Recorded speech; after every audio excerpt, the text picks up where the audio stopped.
In the heat of a high-pressure moment, rational intentions often vanish.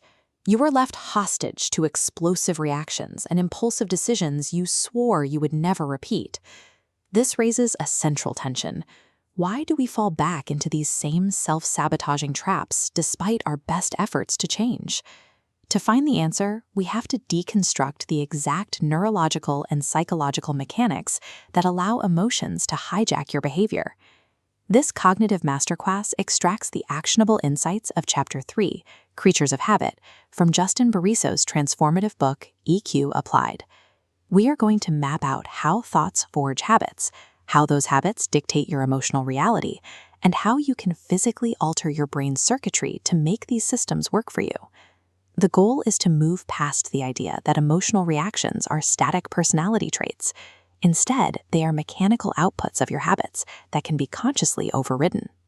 The foundation of this system lies in a concept popularized by habit researcher Charles Duhigg. The human brain is constantly looking for ways to save effort and mental energy. When an action yields a reward, the brain encodes it into an automated routine to save mental energy. Take Steve. After a stressful call, he smokes for instant relief, followed by guilt.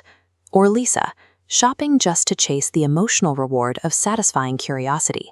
There is a critical danger here.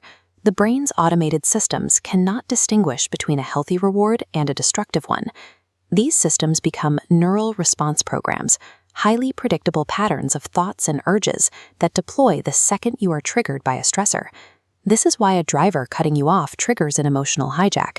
Taking the offense personally, you dangerously tailgate them, abandoning your rational mind. During a hijack, your brain defaults to its fastest, most heavily reinforced neural pathways.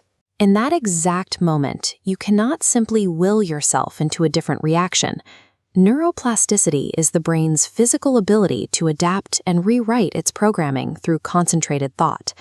Drawing on Stanford professor Carol Dweck, adopting a growth mindset means your emotional habits are not finite gifts, but malleable skills that can be developed. This requires a shift in perspective. You must stop viewing emotional hijacks as permanent character flaws or sources of shame. Instead, treat these moments as objective case studies. They are diagnostic windows into your own psychological behavior. By observing which external events trigger your protective patterns, you strip the negative emotion of its overwhelming power and replace it with actionable data. If you are accustomed to the surface-level history taught in standard curriculums, welcome to a more systemic perspective here at the Bookish Breakdown. Transforming these failures into data is the first step towards actively designing your own behavioral architecture. To facilitate this design, we use therapist Brent Atkinson's 3-step method: motivate, practice, and rehearse. First, motivate yourself by visualizing how impulsive habits sabotage your long-term goals.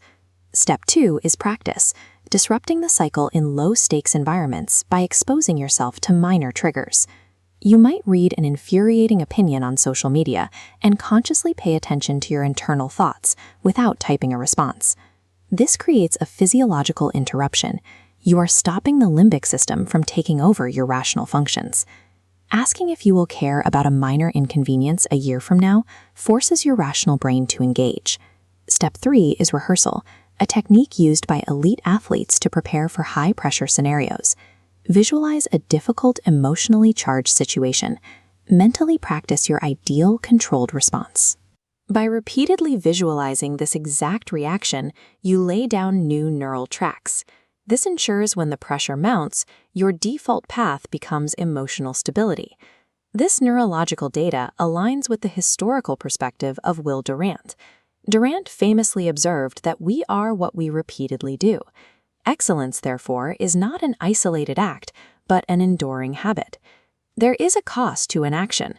If you allow your default settings to run unchecked, you will remain a captive to momentary impulses, destined to repeat the same self-sabotaging cycles. But by rewiring these neural programs through deliberate practice, you transform destructive emotions into the groundwork for reliable composure and strategic success. However, mastering your internal landscape is only half the battle. You must eventually navigate the unpredictable emotional states of the people around you. How do you maintain this composure when confronted with piercing, unfair criticism or harsh feedback from those you trust most? The psychological challenge of using critical feedback as a tool for growth, the very feedback that currently feels like a threat, is what we will confront head-on in Part 2.